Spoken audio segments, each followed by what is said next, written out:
Hi, I'm Pat Summerall with exciting highlights of the last football season brought to you by the United States Army and the National Football League.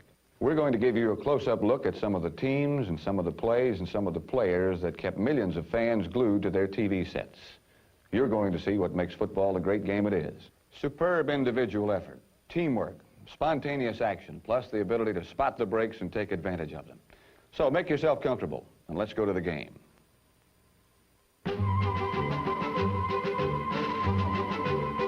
On December 16th, 1973, the Denver Broncos stood on the threshold of a championship.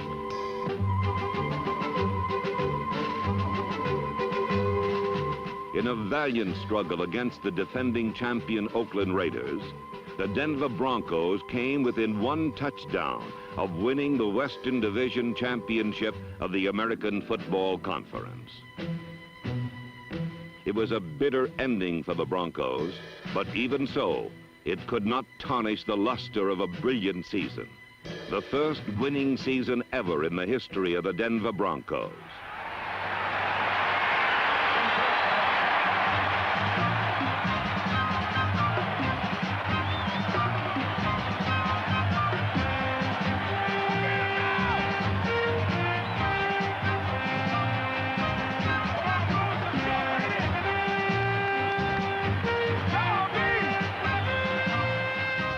Football season begins with a promise, but the promise of a winner must be made with more than just words. In his second year as head coach, John Ralston feels that he has found the men who can fulfill the promise of victory. On opening day, the Broncos surprise the Cincinnati Bengals with a wide-open freewheeling attack. Denver scores 4 touchdowns and wins 28-10.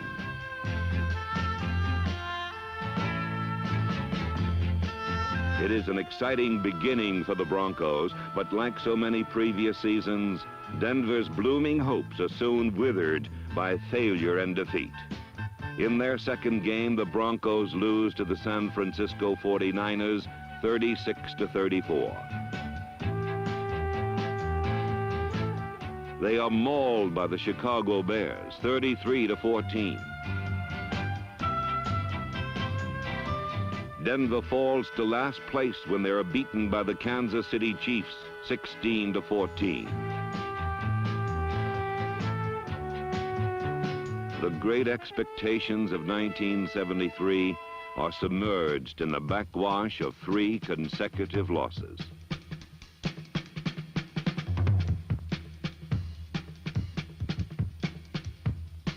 In each of these defeats, Denver's offense seemed vigorous and well-planned, but it was plagued by inconsistency, and often their best efforts were turned against them.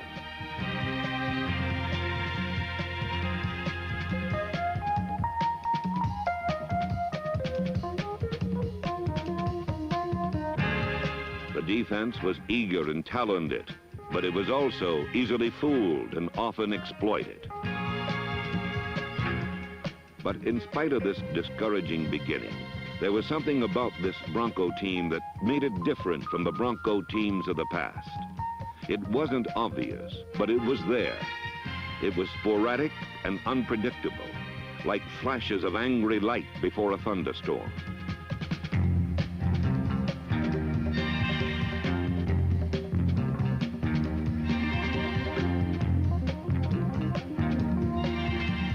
Call it guts, call it determination, call it a refusal to quit. It's men responding to each other and caring about their success together. It's the essence of a winning spirit.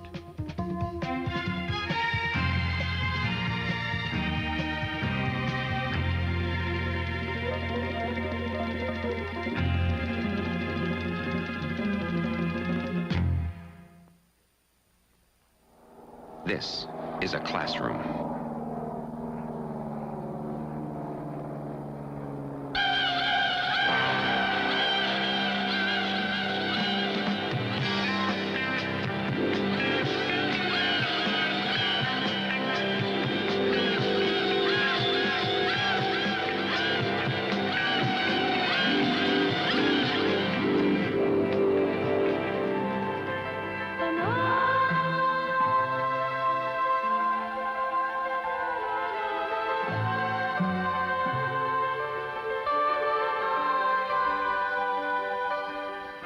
Airborne.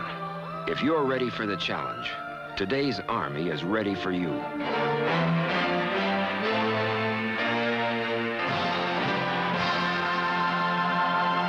Call this number toll-free for your nearest Army representative.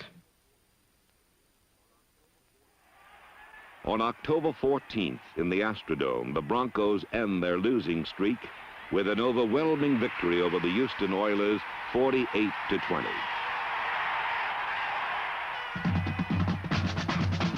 The following Monday, under the harsh glare of a nationwide television audience, the Broncos meet the Western Division champions, the Oakland Raiders.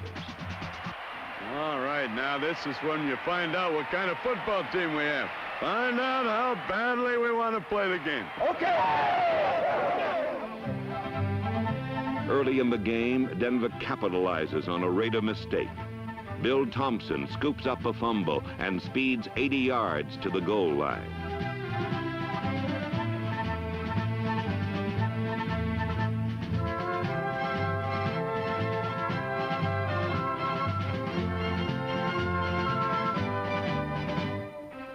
The Raiders retaliate when a missed assignment in the Broncos secondary leaves Mike Ciani wide open for an 80-yard touchdown pass.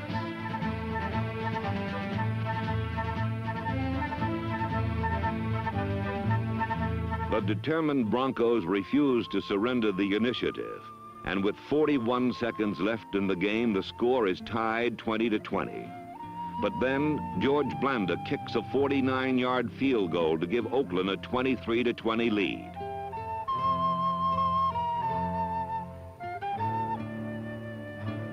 With only 30 seconds left to play, the Raiders seemed assured of victory.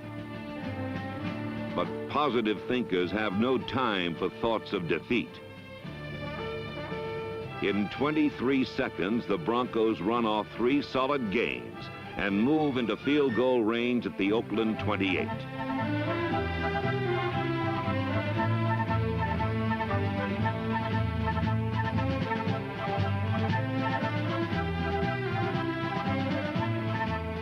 With 7 seconds remaining, Jim Turner's field goal attempt is good, and the Broncos escape defeat. The game ends in a tie, and the lessons learned are more important than the final grade. The Broncos had stood up under pressure, and like a diamond, they had hardened into something they had not been before. And it suddenly becomes evident that the men who can lead the Denver Broncos to their first winning season are now in uniform.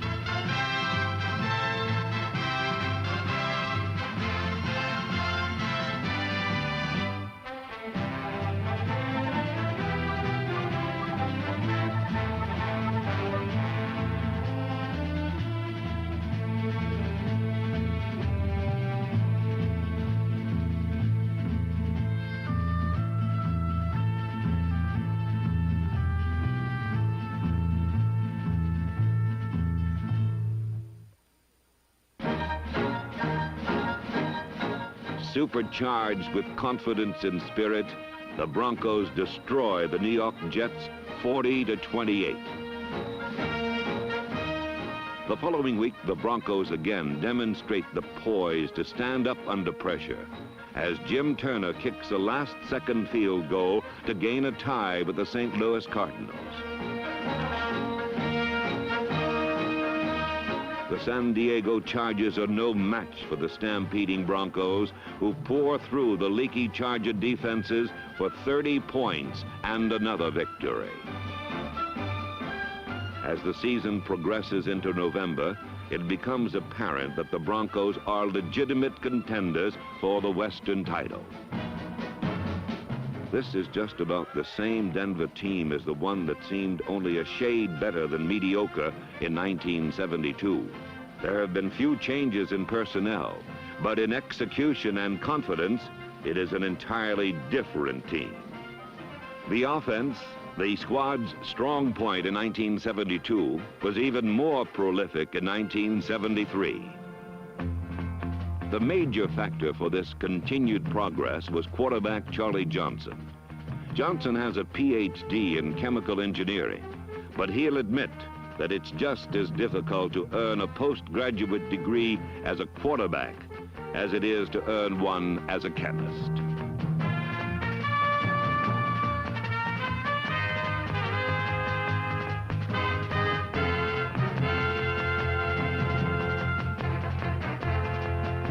After 13 years and 3,000 passes, Johnson is finally being recognized as one of pro football's premier quarterbacks. In 1973, he led the conference in touchdown passes, and under his experienced leadership, the Broncos scored more points than any team in the AFC. Johnson's considerable skills as a passer were amplified by an able and exciting core of receivers. Tight end Riley Odoms, number 88, in only his second year in the NFL, achieved All-Pro status and led the Broncos in receptions with 43.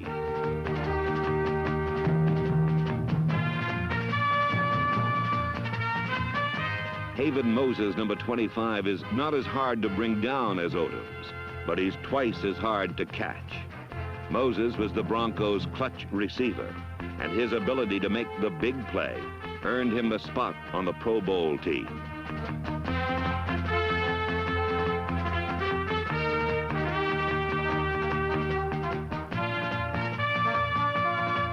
Moses and Odoms, together with Billy Van Dusen, Jerry Simmons, number 80, and Gene Washington, number 84, enabled the Broncos to lead the AFC in yards gained passing.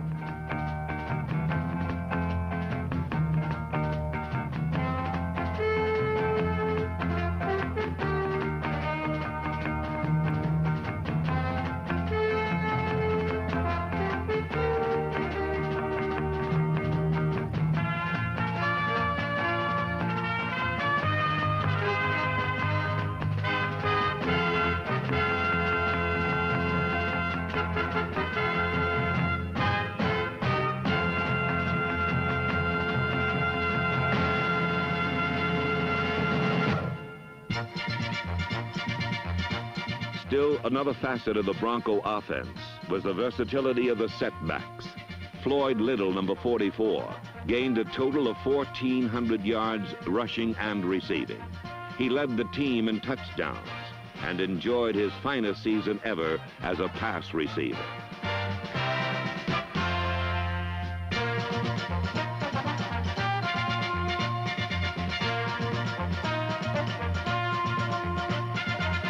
Rookie Otis Armstrong, number 24, saw limited action in the backfield, but it was enough to justify his selection as the team's number 1 draft pick. Most of the time, Little's running mate was number 33, tough Joe Dawkins. At 223 pounds, Dawkins is not considered a breakaway threat, yet his 75-yard touchdown against the Chiefs was the Broncos' longest running play of the year. Both Dawkins and Little took smart advantage of the crisp blocking of the rapidly improving offensive line. Guard Tommy Lyons is the smallest man on the line, but he's also its most effective trap blocker.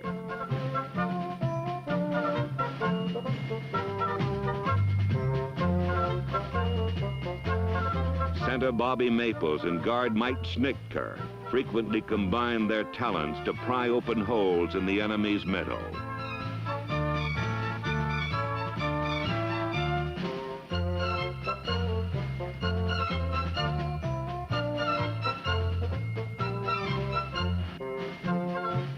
Tackle Marv Montgomery is the man who puts the power in the power sweep.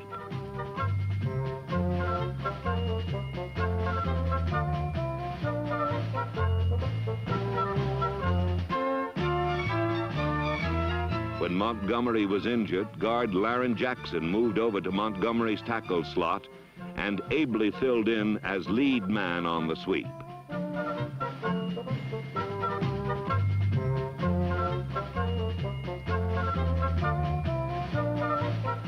Tackle Mike Current is the biggest member of the offensive line but he too is quick enough to get outside and open an alley for the ball carrier.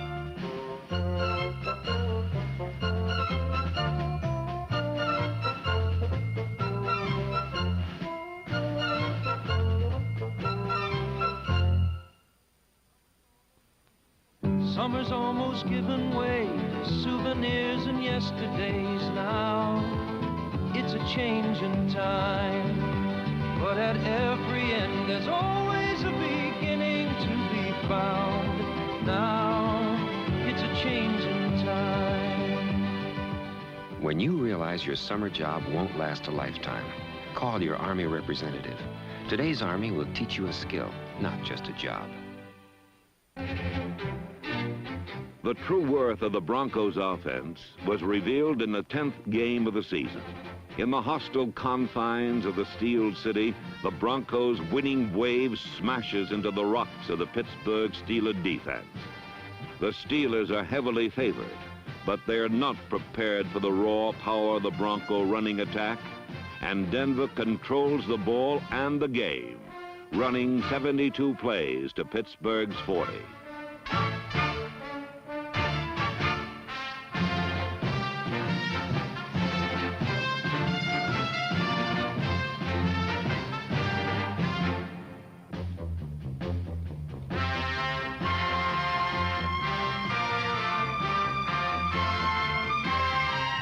Riding high on the momentum and enthusiasm of 5 straight games without a defeat, the underdog Broncos swamped the Steelers 23-13. It's a special victory, a magic moment for a group of determined men who for the first time feel the fighting joy of a winning spirit.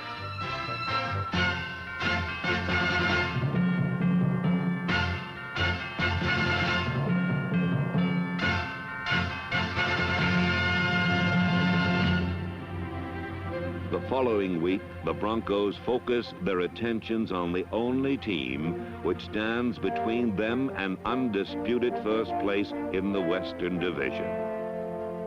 The Kansas City Chiefs use their size and strength to control the early tempo of the game, but the second quarter finds the Broncos marching to the beat of a different tune. Charlie Johnson decides to go over instead of through the Chief defense, and his change of strategy results in a touchdown pass to Haven Moses.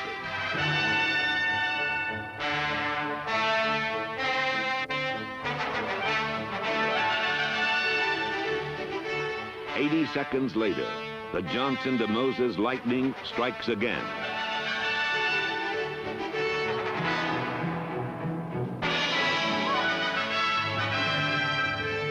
Moses' touchdown gives the Broncos a decided advantage, 14-3. The Chiefs are a veteran team, and more than that, they are a team that's always a contender, playing one big game after another, and they do not easily lose their poise or give up hope. They narrowed Denver's lead to 4 points, but all their poise and experience could not get them another score against the tenacious Denver defense.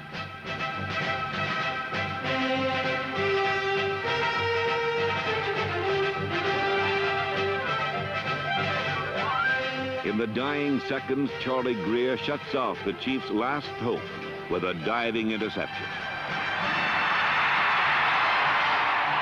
And for one glorious Sunday, the Denver Broncos stand alone on the summit of the Western Division.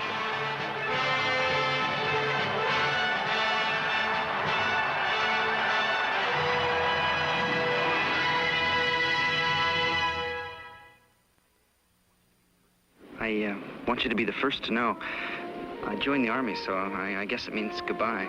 Chris, I joined the Army, so I guess this means goodbye. Susie, I've joined the Army, so I guess it's goodbye.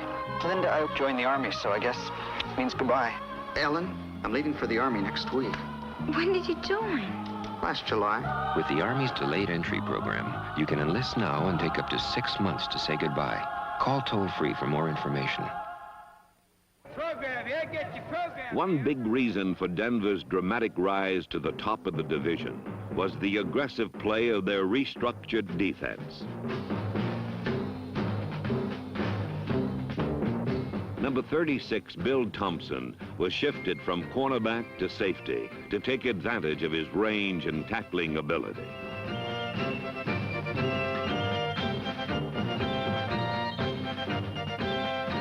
Ray May, number 56, once played for the world champion Baltimore Colts. He brought his championship spirit to Denver and began to establish a sense of unity in the defense by introducing the practice of holding hands in the huddle.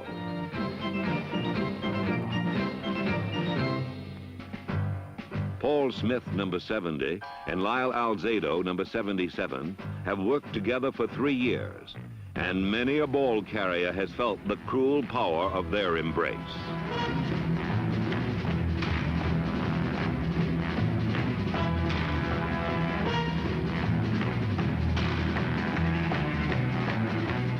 Alzado is a punishing tackler whose fierce intensity is evident on every play. Paul Smith's outstanding play at defensive tackle earned him All-Pro recognition for the 2nd year in a row.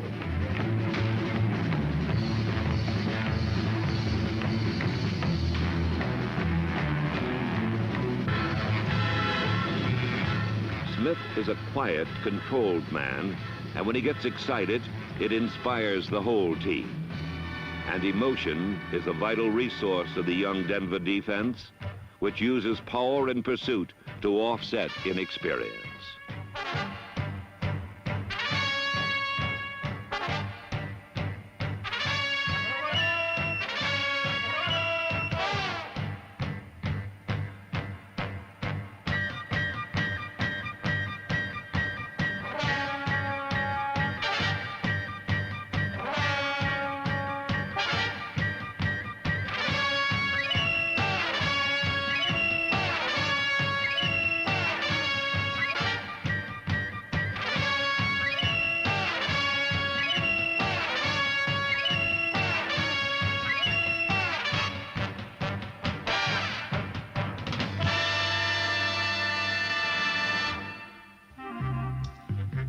In the final home game of the season against the Dallas Cowboys, the Broncos suffered their first loss in 8 games.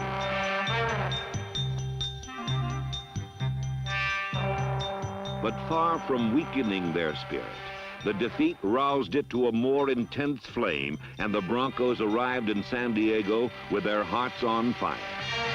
Come on, I'll get him back. We gotta have it back. Come it back. All right. Make it go. Make it go. Make it in. Hit him. Denver out-hit and out-fought the Chargers and won easily, 42-28. This victory set up the season-ending playoff game with the Oakland Raiders, but it also marked the fulfillment of a promise.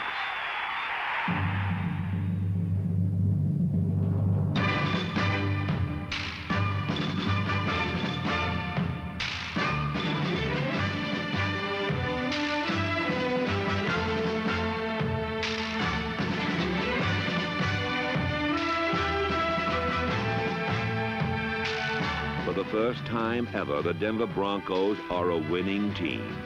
7 wins, 5 losses, 2 ties. And John Ralston was named AFC Coach of the Year.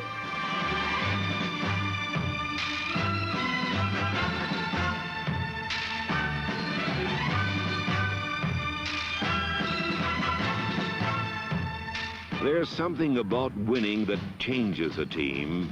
It stirs ambitions that will not again be quiet. Next year's promise is not only for a winner, but for a champion.